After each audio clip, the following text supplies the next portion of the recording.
Baik, selamat pagi pemirsa. Masih bersama dengan saya Ade Dorcas dalam sajian obrolan pagi edisi Selasa 15 Desember 2020. Dan masih dengan topik yang sama, kita membahas tentang penataan pada Pasar Banyuasri.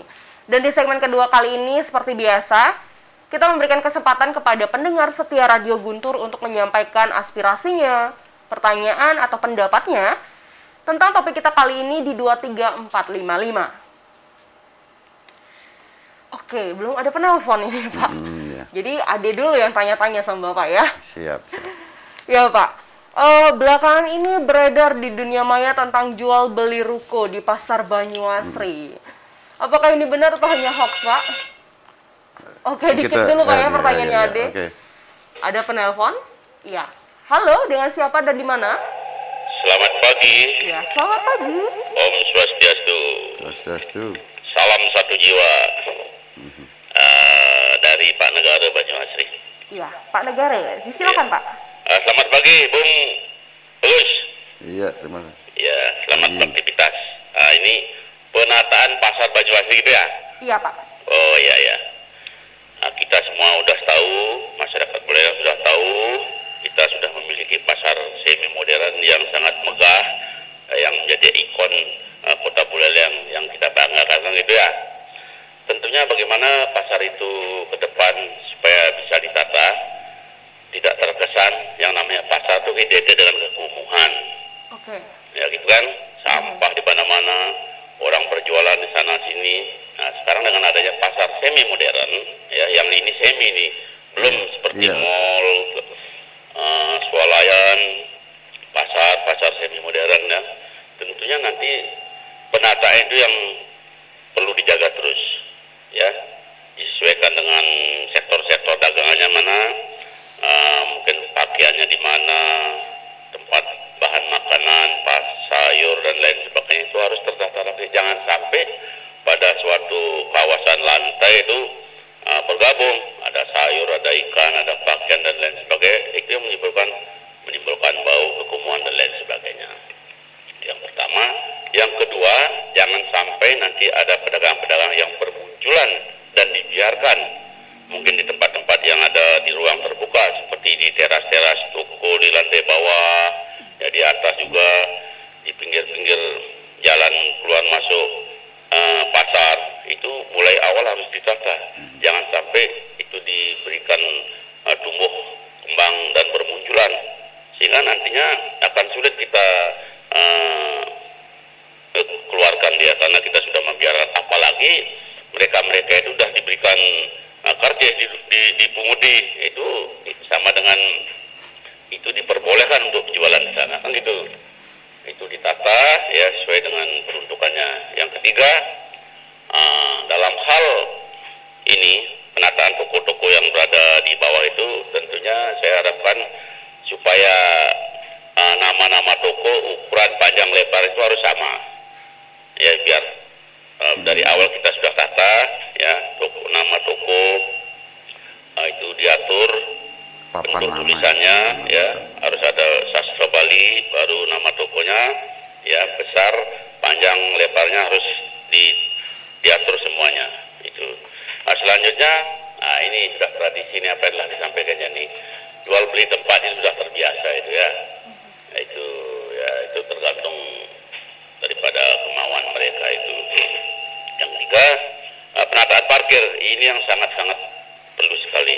Sepeda motor di mana, mobil di mana, jangan sampai antara parkir roda 4 dengan roda 2 itu menjadi satu. Nah itu pertanda nanti ketidakmampuannya kita menata, nanti terjadi kesemrautan. Nah, di samping itu juga tempat-tempat sampah di mana seharusnya ditempatkan ya, sehingga tidak menimbulkan bau dan kekumuhan. Nah, terus di pintu-pintu masuk itu ya tentunya harus diperketat penjagaannya, terutama dalam persiapan air, hand sanitizer, dan cuci tangan, baik itu keluar maupun masuk.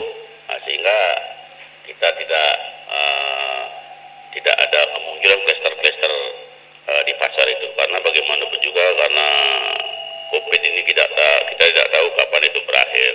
Tentunya dari awal itu sudah ditata ya, terjadi klaster-klaster di tempat kerumunan, karena yang namanya pasar itu berkumpulnya antara pembeli dan pedagang.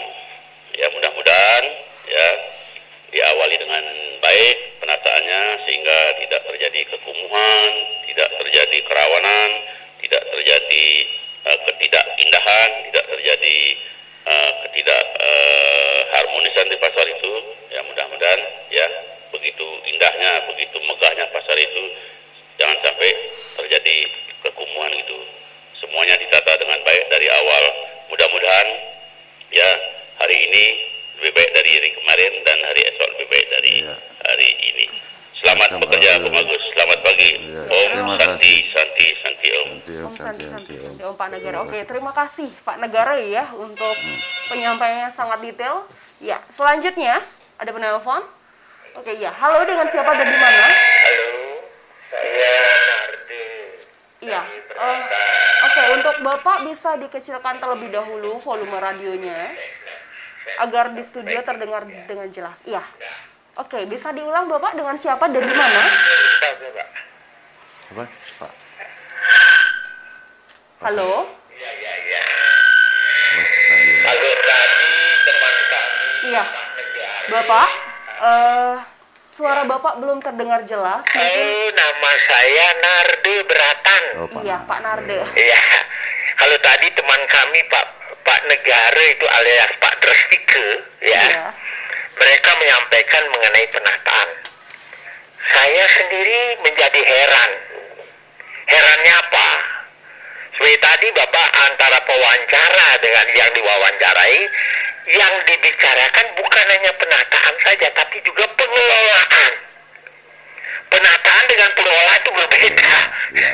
Jadi seperti tadi juga Pak Negara juga menyatakan yaitu penataan, tapi di dalamnya ada pengelolaan. Memang di dalam penataan itu di dalamnya ada pengelolaan. Tapi lebih jelas saja, lebih bagus saja supaya orang itu mendengar, oh begini penataannya dan pengelolaannya. Penataannya ini los ini untuk dagang-dagang ini. Lalu bagaimana mengenai pembiayaan si tadi? Padahal ini belum diresmikan, belum diserah terimakan. Sehingga apa yang dikelola itu yaitu masih menjadi pemikiran, tetapi itu tentu saja sudah direncanakan dengan matang dan efektif dan efisien. Nah itu. Lalu pertanyaan saya mudah-mudahan ada pemikiran yang bisa diterima, mohon diterima, kalau bisa tidak dibuang saja sebagai suatu pengalaman. Yang kedua, sebagaimana kita ketahui Indonesia ini kan negara hukum. Yang kedua, kita hubungkan untuk pengadaan penataan termasuk di dalamnya pengelolaan, tentu saja diperlukan adanya peraturan. Peraturan ini tentu saja diperlukan adanya hal-hal yang berkaitan dengan penataan dan pengelolaan. Nah, maka dari itu apakah saya ingin bertanya kepada Bapak selaku yaitu diberikan kewenangan untuk hal itu, apa dasar hukum pengelolaannya ini, apa dasar hukum penataannya ini, sudah ada apa tidak? Atau sudah diatur dengan perda apa tidak? Itu perlu dipikirkan. Sehingga nantinya kalau tadi misalnya ada penyimpangan, misalnya tadi ada biasa seperti katakan Pak Negara bahwasanya biasa dijual dengan ini dibeli, kemudian dijual itu sudah biasa. Inilah yang perlu dicegah, jangan sampai berpindah tangan akhirnya yang ada di sana itu adalah orang-orang tertentu saja, bukan masyarakat umum. Tuh. Maka dari itu di sini yang saya pertanyakan adalah bagaimana perlindungan hukumnya. Ini yang utama. Perlindungan hukum terhadap pemilih-pemilih itu sendiri yang mendaftarkan diri, yang pada mulanya datang ke sana, lalu tentu saja memiliki identitasnya. Nama tukunya apa? Jeblok, apa tuh, apa namanya itu? Itu perlu dipikirkan. Sudah itu lebih lanjut perlindungan hukumnya terhadap para pedagang dan perlindungan hukumnya terhadap pembeli, termasuk keamanan dan ketertiban. Tentu saja dalam hal ini tidak boleh dilupakan peranan Satpol PP. Bagaimana Satpol PP itu terlibat di sini? Sebagaimana pernah saya sampaikan kepada yaitu apakah RRI atau Guntur, bahwasanya keterlibatan Satpol PP itu nampaknya kurang mendapat perhatian sampai saya sendiri yang mengusulkan dalam setiap pembuatan peraturan-peraturan Satpol PP itu sebagai penegak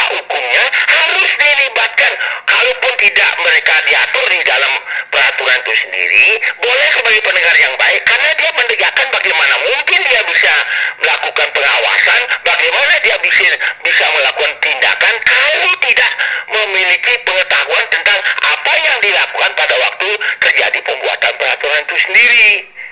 Minimal dia bisa menguasai risalah yang dimiliki oleh peraturan itu sendiri. Maka dari itu di sini dalam perlindungan hukum yang saya lebih titik beratkan, bagaimana perlindungan hukum terhadap pedagang itu sendiri, terhadap yaitu masyarakat itu sendiri, seperti tadi dikatakan oleh negara itu dalam masa COVID ini apa yang dilakukan protokol kesehatan itu perlu diterapkan. Itu perlindungan hukumnya. Lalu kepada Satpol PP, kalau dia bertindak, kalau itu dipergunakan Satpol PP, yang paling tepat memang Satpol PP jangan lagi mengangkat pegawai dana katanya tidak ada, lalu mengangkat pegawai kontrakan dan sebagainya. Satpol PP itu dimanfaatkan. Itulah yang nantinya bisa dipekerjakan. Mereka itulah yang mengatur lebih lanjut di mana pedagang yaitu sayur, di mana pedagang makanan dan sebagainya, sehingga betul-betul teratur sebagai yaitu pasar semi modern. Nah, makanya itu saya simpulkan, mohon yaitu kepada pihak yang berwenang dan berwajib dan pengelola maupun pelataan, tolong diperhitungkan perlindungan hukum terhadap semua pihak, baik penegak hukumnya maupun masyarakatnya maupun pemilik objek luas-luas itu sendiri. Suksema. Terima kasih Suksema. Baik, terima kasih Pak Narde untuk pertanyaannya dan aspirasinya yang disampaikan. Dan selanjutnya, ya, penelpon ketiga, disilakan. Ya, halo, dengan siapa dan di mana? Om Swastiastu, dengan Pak Sengan lagi tebel. Pak Sengan lagi tebel. Iya. Disilakan Pak. Iya. Iya. Swastiastu Pak Donarde dan juga Pak Drestike, teman-teman kami yang sudah sempat memberikan kontribusi pendapat terhadap pembangunan daerah. Kami dari desa menanggapi kalau dibandingkan dengan pasar Anyar ya, kejadiannya kadang-kadang jual beli tempat ini sudah terbiasa, tapi sangat disayangkan apabila itu dijual belikan, yang kaya makin kaya, yang miskin semakin miskin. Tolong berikan kepada masyarakat yang berhak mendapatkan untuk bisa mensejahterakan masyarakat. Yang pertama. Yang kedua, biasanya kontrak itu kan sudah ada batasnya, tetapi setiap hari, setiap detik itu dipotong gitu ya. Dikasih barang, sedangkan udah ada itu jalan dan lain sebagainya. Setiap hari itu dirongrong, jalan itu menjadi menyempit. Ini perlu ditegakkan apa yang disampaikan oleh Pak Donarde agar ada perlindungan hukumnya dan ditegaskan. Nah, itu yang kedua. Yang ketiga, ini apabila ada campuran daripada Satpol PP, pengamanan di pasar itu yang jelas akan tidak bisa ditindaklanjuti secara cepat. Karena Satpol PP mempunyai kewenangan untuk menindaklanjuti masalah diantaranya sepeda motor, berhamburan, dan lain sebagainya. Nah, yang keempat ini terlepas daripada pasar Banyuasri. Nah, saya melihat pasar Anyar ya, itu kayak tidak ada yang memperhatikan. Pohonnya itu sedang mau dipotong, kenapa tidak diperhatikan? Kami mohon kepada pemerintah daerah untuk perhatikan pasar Anyar untuk biar lebih asli lagi kebanding sekarang itu. Oke. Baik, terima kasih Pak Sengan untuk pertanyaannya dan pendapatnya, aspirasinya. Jadi Pak sudah ada 3 penelpon. Ya. Oke, kita terima satu penelpon lagi. Halo, Ya, halo, dengan siapa dan di mana? Ariante. Ya, Pak Ariante, disilakan Pak. Ya, salut dengan adanya pasar semi modern ini. Arahan Pak Bupati kan diminta agar disiplin, bersih, dan saling menjaga kebersihan. Dari apa sampaikan Pak Narde, Pak Negara itu disiplin ya, aturan yang ada untuk mengatur kondisi pasar antara pengelola dengan pedagang. Pertama, saya mohon regulasi ini dibuat atas masukan dari pedagang dulu sebelum ada regulasi, ada waktu anggaplah sebulan atau Februari akan diresmikan. Jadi masukan itu dipakai untuk digodok oleh tim Pemda atau oleh pengkaji bersama pengelola. Kedua, mohon dari segi keamanan, jadi disiplin ini kan ada konteks keamanan dalam arti fisik maupun pedagang. Nah, dibuat perjanjian dalam regulasi antara pedagang dengan pengelola yang sudah merupakan MOU. Jadi jangan sampai besok-besok sudah jalan, pedagangnya ada persatuannya, ada ketuanya, ada koordinator, mungkin bagian-bagian koordinator dia jenis dagang, terus mendemo pengelola aja, Pemda, malu kita. Sehingga manajemen ini adalah manajemen modern, pengelolaannya lebih modern. Tadi ada, mungkinkah PD Pasar ini membentuk pengelola khusus di sini dengan pengelola dengan yang sumber daya manusianya yang berpengalaman, mungkin dia pernah di luar berpengalaman untuk masukan-masukan, sehingga lebih terjamin pengelolaannya. Jadi keamanan dalam arti pengelolaan administrasi keuangan, keamanan fisik. Mungkin nanti keamanan ini ada khusus keamanan pasar dengan pakaian seragam seperti parkir, keamanan pasarnya juga dengan pakaian seragam. Nah, terakhir mungkin saran saya, petugas keamanan PLN ini harus ada koordinasi juga teknis, jadi diangkat tenaga teknis dari elektrolah, tamatan elektro atau mengerti tentang perlistrikan, sehingga itu biasanya kan memicu kalau ada kebakaran karena konslet tegangan rendah. Nah, ini mungkin pemasangan tambahan listrik di tiap-tiap lapak atau kios-kios yang tidak tertata dengan meteran bagus atau sakar bagus, itu mohon diperhatikan supaya tidak menimbulkan gangguan keamanan. Sekian, terima kasih. Om Sanjani. Baik, terima kasih untuk Varianto. Ya, jadi mungkin bisa langsung ditanggapi Pak pertanyaan-pertanyaan dan pernyataan aspirasi dari Pak Negara terlebih dahulu. Oke. Ya. Terima kasih. Ini saya sampaikan sama Pak Negara. Saya setuju Pak Negara.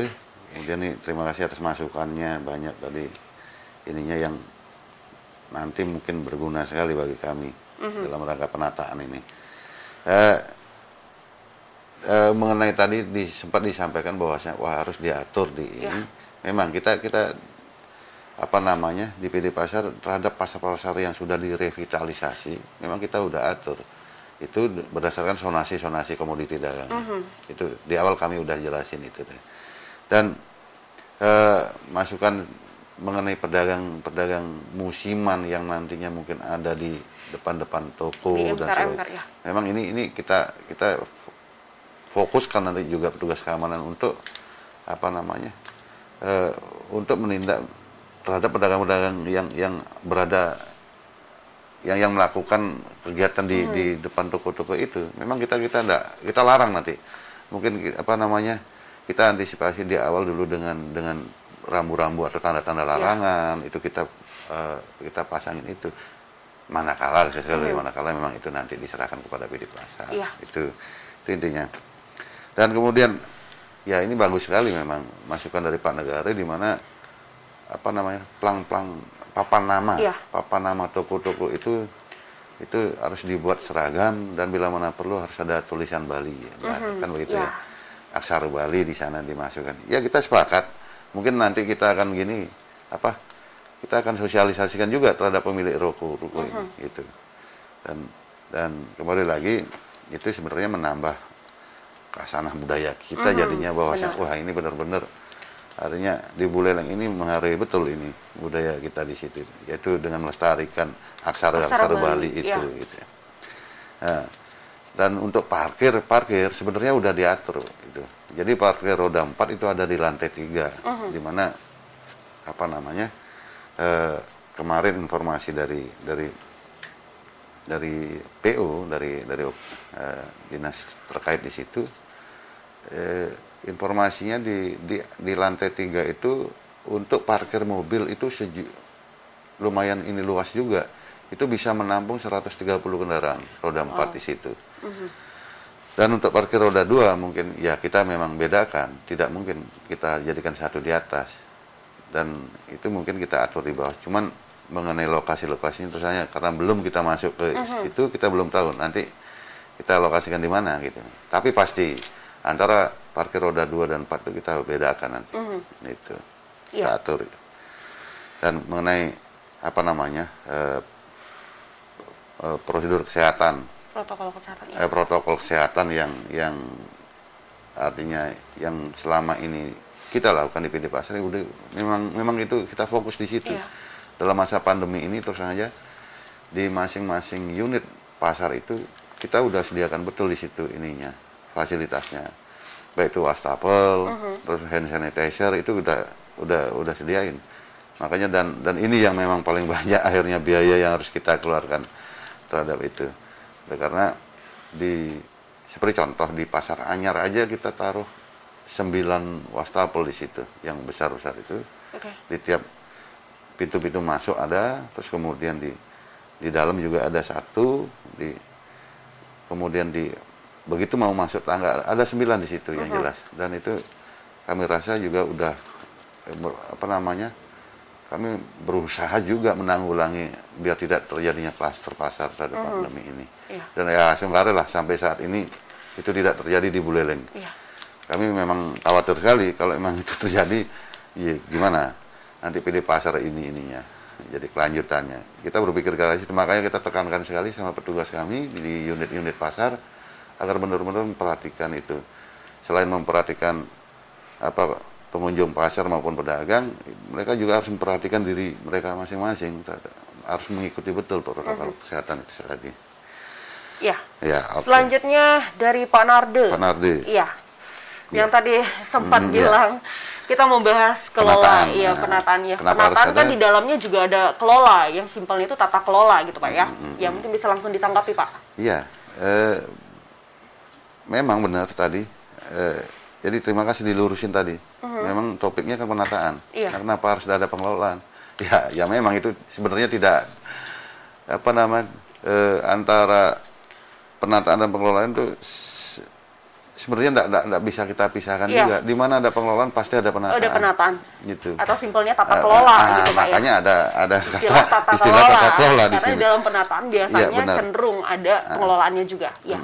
Dan Pak Narde di sini kan lebih banyak menyoroti persoalan peraturan atau lebih fokus lagi di perlindungan hukum gitu terhadap pedagang maupun pembeli. Ya memang kita dalam yang sudah berjalan di PD Pasar ini terhadap peraturan itu perlindungan hukum terhadap pedagang memang kita tuangkan dalam bentuk perjanjian. Di sertifikat hak pemakaian tempat usaha itu di sana udah ada. Di dalamnya itu ada perjanjian antara kita perusahaan jadi PD Pasar ini dengan pedagang di situ dan di klausul-klausul di sana jelas bagaimana hak pedagang, bagaimana kewajiban pedagang dan apa sanksinya ada juga kita tuangkan di situ. Itu udah berjalan udah dari berdirinya PD Pasar itu. Nah, jadi intinya Pak Narde itu yang tadi bicara tentang hukum, tentang aturan, regulasinya gitu ya. Regulasi tentang itu. Berarti itu memang sudah dibuat dan sudah dilaksanakan gitu Pak ya, sudah. Bagaimana apa kewajiban pedagang dan apa haknya itu sudah dituangkan di perjanjian itu. Itu sudah terlaksana. Dan sampai sejauh ini belum ada jadi masalah-masalah yang muncul mengenai itu gitu. PD Pasar. Oleh karena itu tadi ketika ada karena mungkin ketidaktahuan mereka memang sempat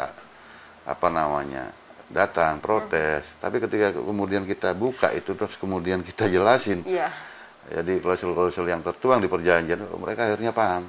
Gitu. Nah itu pentingnya membaca dan memahami gitu Pak ya, tentang aturan-aturan. Terkait Satpol PP Pak, tentang kerjasama dengan Satpol PP dengan menggunakan tetap memanfaatkan juga tenaga dari Satpol PP ini bagaimana Pak? Masih dengan pertanyaan Pak Nardi. Yang Pak Nardi tadi. Yang jelas begini, di area pasar kita ada petugas keamanan yang khusus memang menangani aset pasar ini, aset PD Pasar yang ada aset Pemkab yang telah diserahkan kepada PD Pasar. Itu semua kita lakukan di semua unit ada. Jadi terhadap kerjasama dengan Pol PP mungkin kita lihat nanti ininya lokasi-lokasi yang kiranya bisa kita kerjasamakan.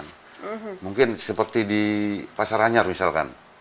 Pasar Anyar sepanjang Jalan Durian memang di batasan untuk pasar di Pasar Anyar ini memang agak rancu memang. Iya.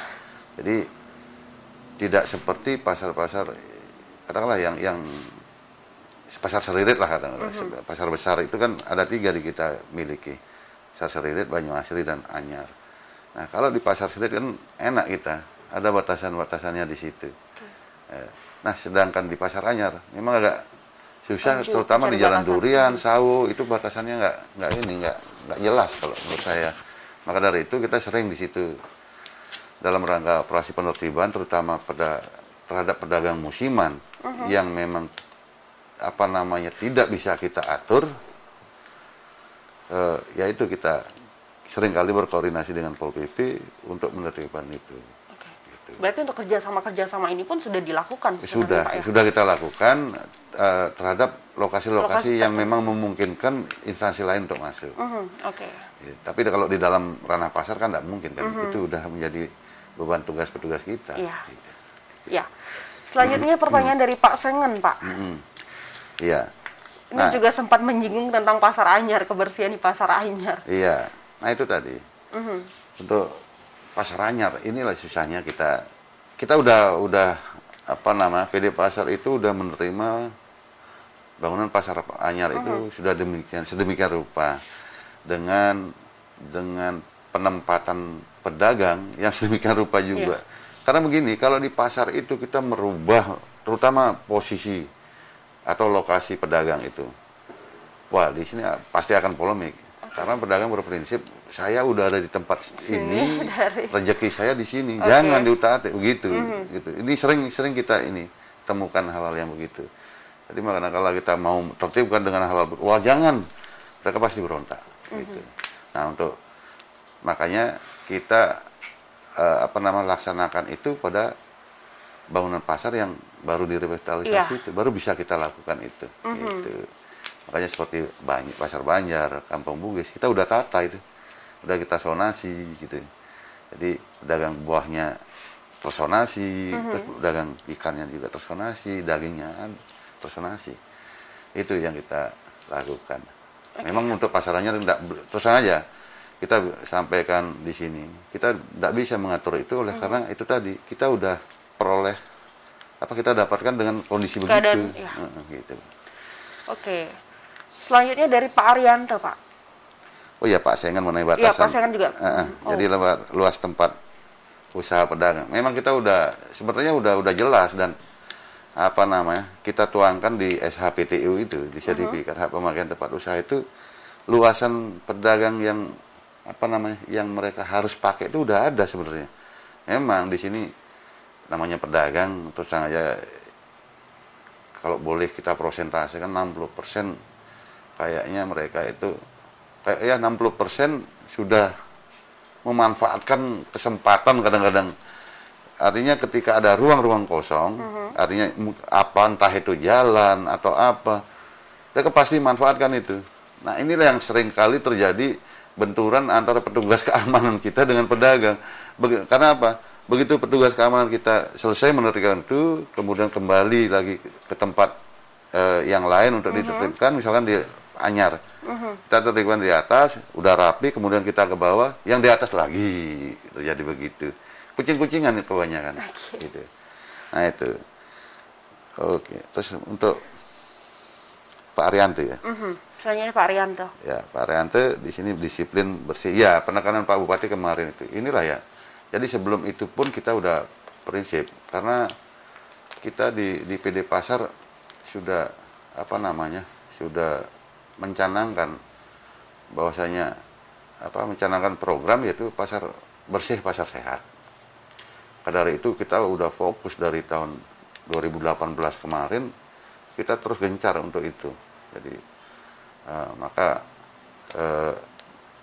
dan kita udah bisa lihat, yuk kita lihat pasar yang sudah direvitalisasi seperti Kampung Buge, Sukesade, terus kemudian Pasar Banjar, itu mereka udah bersih di situ. Karena apa? Yaitu tadi kita perhatikan betul mengenai mengenai tempat sampah bagi pedagang di tempat-tempat usahanya itu. Kemudian kita selalu berkomunikasi dengan pedagang, mensosialisasikan agar mereka selalu menjaga kebersihan itu tadi. Itu selalu kita tekankan di situ. Nah, terus regulasi. Ya, regulasi dibuat sebelum regulasi ini dilaksanakan. Itu tadi, ini sebenarnya regulasi, kita mengenai hak dan kewajiban pedagang itu udah diatur. Kita atur dalam perjanjian. Kita tuangkan dalam klausul-klausul perjanjian antara PD pasar dengan pedagang. Maka ketika pedagang mau artinya meregistrasi tempatnya, gitu, kita jabarkan, Bu, ini ada perjanjian sedemikian rupa. Kita bacakan gimana. Kalau misalkan udah paham dan harus ada dan kemudian bertanya, ya kita berdialog di situ dulu. Dan memang kita perusahaan daerah, artinya mungkin perjanjian ini kita buat sepihak dalam bentuk form begitu. Dan kita selaku orang yang menyewakan kan bisa saja membuat perjanjian-perjanjian yang kiranya tidak, nantinya ke depan itu biar tidak merugikan PD pasar gitu, perusahaan gitu. Gitu. Ya. Untuk pertanyaan-pertanyaan dari penelpon dan aspirasi yang disampaikan sudah Bapak tanggapi. Dan tadi pertanyaan saya yang masih nanggung, Pak, ya. Iya, terkait beredarnya jual beli ruko di Pasar Banyuasri. Apakah ini benar atau hoax, Pak? Sejauh ini belum ada dokumen yang diurus ke administrasi di PD Pasar tentang pelimpahan ruko-ruko itu. Jadinya kan ya itu enggak benar. Itu hoax ya. Ya hoax. Jadi begini juga, kita belum tahu juga ini, karena apa itu mungkin mereka melaksanakan itu di bawah tangan, kami juga belum meneliti itu. Mungkin nanti ketika udah berjalan baru bisa kita tahu nanti. Oke. Gitu. Ya, jadi sejauh ini informasi itu masih tidak ada data, tidak ada yang melakukan atau pendaftaran seperti itu, Pak, ya? Iya. Jadi masih tidak benar untuk informasi-informasi itu. Benar. Kalaupun misalkan itu ada, sebenarnya enggak masalah. Itu boleh, sekali lagi, melimpahkan haknya itu boleh. Itu diatur di kita. Dengan catatan harus sepengetahuan PD Pasar. Harus pengetahuan, tapi sejauh ini kan belum ada informasinya tadi, gitu, Pak, ya? Belum. Kalau belum ada yang masuk ke saya. Ya. Baik, terima kasih, Pak, untuk pemaparan materinya, untuk informasi-informasi yang diberikan saat ini tentang topik kita, yakni penataan pada Pasar Banyuasri. Dan tanpa terasa sudah 1 jam kami di sini menemani pemirsa. Dan untuk pendengar setia Radio Guntur yang tidak sempat mendengarkan obrolan pagi kali ini, jangan khawatir karena bisa mengunjungi laman YouTube Radio Guntur dan bisa meninggalkan komentar jika ada pertanyaan atau aspirasi atau saran kritik yang ingin disampaikan, disilahkan. Dan jika dirasa informasi kali ini bermanfaat, silahkan like. Dan jangan lupa untuk subscribe, juga share informasi-informasi ke seluruh sosial media yang pendengar setia Radio Guntur miliki. Sampai di sini dulu obrolan pagi kita kali ini, edisi Selasa 15 Desember 2020. Saya Ade Dorcas pamit undur diri, sampai jumpa.